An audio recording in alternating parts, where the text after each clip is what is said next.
Mahatma Gandhi, dia melihat bagaimana orang Inggris memperlakukan rakyatnya India.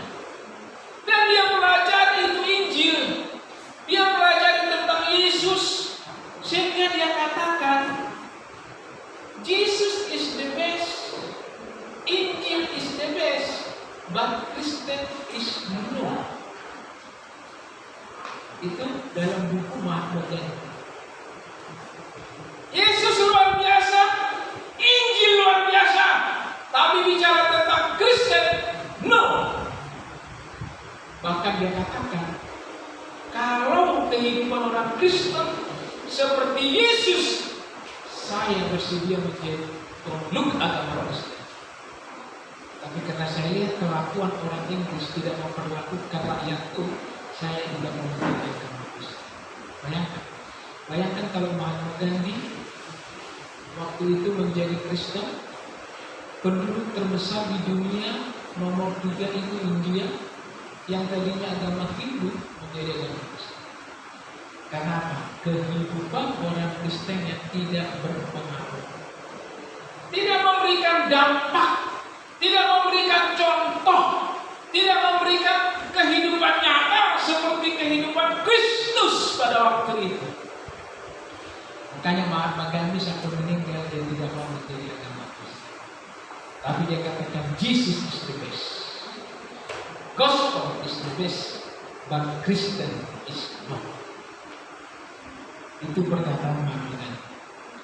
Jonathan Bernard, siapa Jonathan Bernard? Jonathan Bernard ini, dia ini adalah seorang peneliti di Amerika Serikat dari teologi. Dia membuat sebuah riset penelitian dengan judulnya adalah perbedaan antara orang-orang yang ke gereja dan orang-orang yang tidak ke gereja. Dengan parameter-parameter yang diamati oleh Jonathan Bernard. Jadi diamati orang yang rajin ke gereja, tentang kasihnya, parameternya misalnya kasihnya, tentang persekutuannya, tentang hidupnya, tentang perkataannya. Dilihat parameter itu diteliti dari 1.000 orang. 500 dia teliti dengan orang yang rajin ke gereja, 500 dengan orang yang tidak pernah ke gereja. Hasil riset daripada Jonathan Bernard disimpulkan di penelitiannya, tidak ada perbedaan yang signifikan antara orang-orang yang di dalam gereja dengan orang yang tidak di dalam gereja. Artinya gini, orang di dalam gereja dengan orang di luar gereja sama doang. Kalau orang di luar gereja nipu, di dalam gereja juga nipu. Di luar gereja juga menggosip, di dalam gereja juga lebih parah menggosip. Di luar gereja juga ada korupsi, di dalam gereja juga ada korupsi. Di luar gereja itu tidak ada kasih, di dalam gereja juga ada tidak ada kasih. Dikatakan tidak ada perbedaan yang signifikan. Tapi saya akan percaya, kalau jemaat-jemaat di sini diteliti, diriset sama bapak gembala dan ibu gembala, hasilnya ada perbedaan yang signifikan. Amin. Antara orang-orang yang rajin ke gereja dengan orang yang tidak rajin ke gereja. Kalau di luar gereja itu senang banget menggosip. Kalau di dalam gereja mereka tak menggosip. Makanya dalam Mazmur pasal 1:1 dikatakan, jangan duduk di kumpulan pencemooh. Jangan duduk di kumpulan pencemooh. Oh, itu orang yang menggosip. Apalagi yang digosipin itu pelayan gereja. Apalagi yang digosipin itu bapak gembala. Apalagi yang digosipin itu ibu gembala. Habis deh orang ini di hadapan Tuhan. Apa yang terjadi ketika yang kena Musa Harun dengan Miriam? Oh, mereka lihat Musa dipakai Tuhan. Musa berkomunikasi dengan Tuhan. Kemudian mereka mengata-ngatai. Itu kan banyak saudara tuh. Mereka mengata-ngata, mereka menggosip Musa kemudian apa yang terjadi? Aaron dan Miriam kena kus. Oh, tapi kalau kami kata-katain Papa Gembala tak kena kusta Papa. Buktinya ini sehat, tak ada kusta. Tapi saya katakan, bukan kusta yang itu yang berbahaya, tapi kusta rohani yang menjadi berbahaya. Amin. Kusta rohani yang menjadi berbahaya. Dalam Matius pasal yang kelima ayat yang ke-13 sampai dengan ayat yang ke-14, kamu adalah garam dunia. Jika garam itu menjadi tawar, dengan apakah ia diasinkan? Ia tidak ada lagi gunanya selain dibuang dan diinjak orang. Kamu adalah terang dunia. Ini perkataan Yesus. Ini Yesus katakan kepada murid-muridnya, kamu adalah garam dunia. Kamu adalah terang dunia. Tidak ada gunanya selain dibuang dan diinjak orang. Kamu adalah terang dunia. Kota yang terletak di atas gunung tidak mungkin tersebut garam. Apa fungsi garam? Memberikan rasa. Betul ibu-ibu? Betul ya? Kalau ibu-ibu masak, kalau nggak ada cabai masih bisa. Tapi kalau sudah tidak ada garam, itu makanan menjadi hambar. Betul ibu-ibu ya? Makanya yang dicari pertama itu adalah garam. Coba ibu-ibu masak, ada garam, tapi garamnya tidak ada rasa, pasti dibuang orang. Nggak ada cabai nggak masalah Bapak Ibu. Tapi kalau tidak ada garam, itu pasti hambar. Garam itu memberikan rasa. Memberikan rasa. Itu garam. Next lagi. Itu tadi Yesus katakan. Paulus katakan dalam 2 Korintus pasal yang ketiga. Kalau Yesus katakan, kamu adalah garam dunia, kamu adalah terang dunia. Paulus katakan, kamu adalah surat pujian kami yang tertulis dalam hati kami dan yang dikenal dan yang dapat dibaca oleh semua orang. Inilah yang menyebabkan nggak dihidupi orang Inggris pada waktu masa Mahatma Gandhi.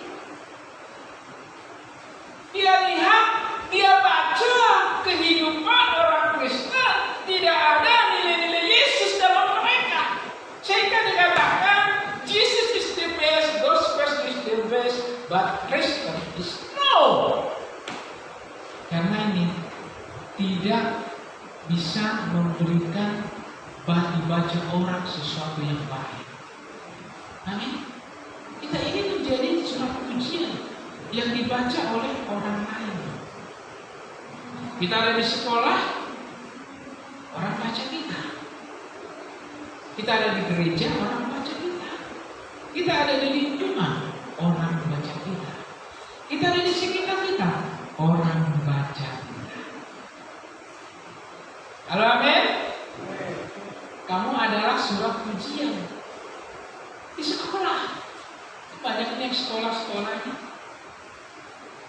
Ya, ini sekolah, ini anak-anak yang sekolah ini. Bersyukurlah Bapak Gembala sama Ibu Gembala Tuhan taruh hati untuk anak-anak muda. Anak-anak muda sekarang, kehidupannya sekarang anak-anak muda itu mengerikan di era-era komunikasi digital sekarang. Anak-anak muda sekarang paling dekat di tangan anak muda itu adalah gadget. Betul? Dan apa isinya orang bisa langsung baca. Ada Google. Google itu menjawab semua. Ya, ada mau apa? Mau cari di sana? Ada. Makanya orang-orang yang belajar di rumah sekarang, yang belajar di rumah, mereka kan mengandalkan Google kan. Betul yang di sini ada yang sekolah masih? Coba yang SMP ada berapa orang? SMP ada? SMA? Coba masih ada yang SMA? Ini SD? SMP? Ya sekarang kan belajarnya itu kan online ya, di rumah ya. Betul? Ada yang tetap muka juga ya.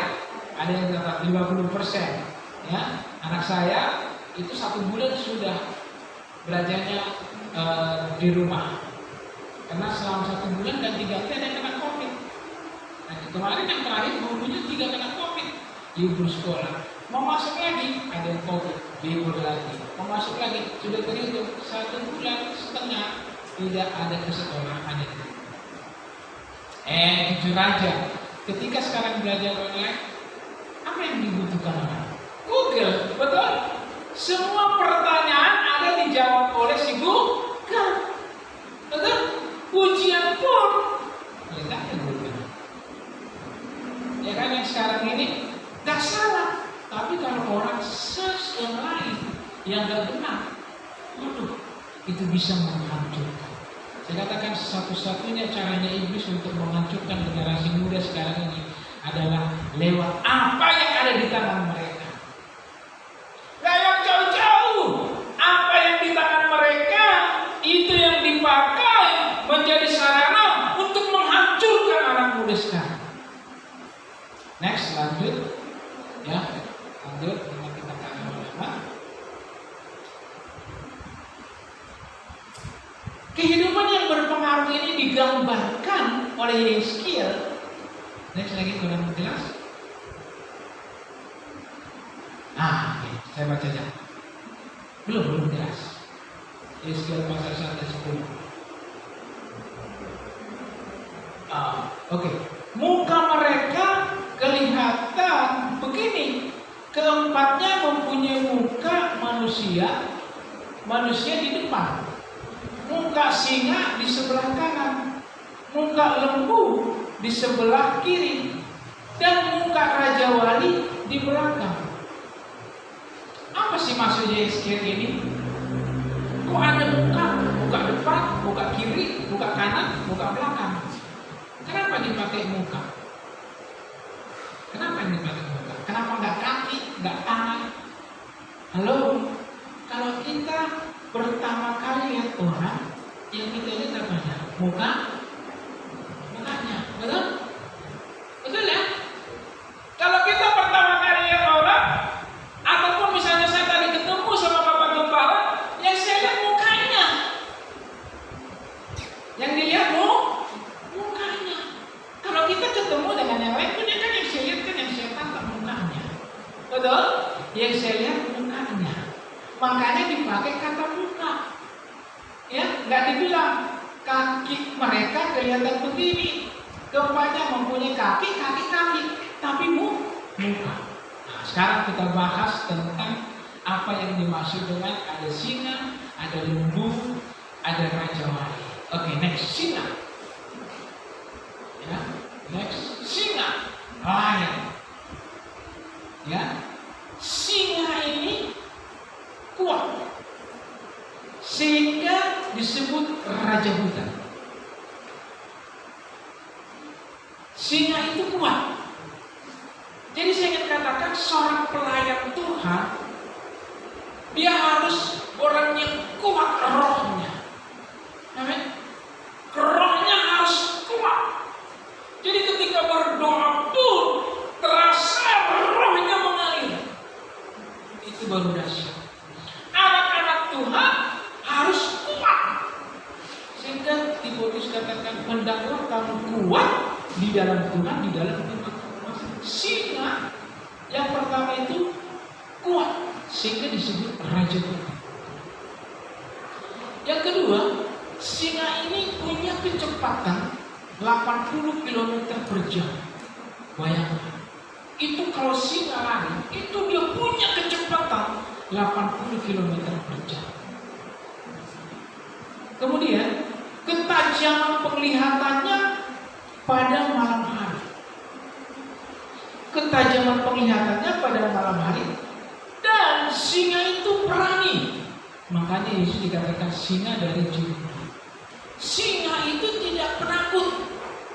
Amin. Singa itu pemberani.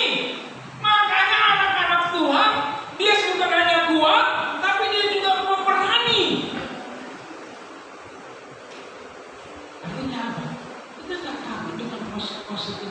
Tuhan. Kita nggak takut dengan roh jahat. Kita tidak takut dengan pekerjaan iblis. Kenapa? Karena Tuhan sudah berikan rohnya kepada kita, sehingga kita diibaratkan seperti singa yang berani. Anak-anak Tuhan itu harus berani. Amin. Harus berani ngusir setan. Kalau orang lain takut, ya misalnya di sekolah, waduh, kalau dilihat itu anak-anak yang dewasa rohani tadi, misalnya di sekolah itu ada yang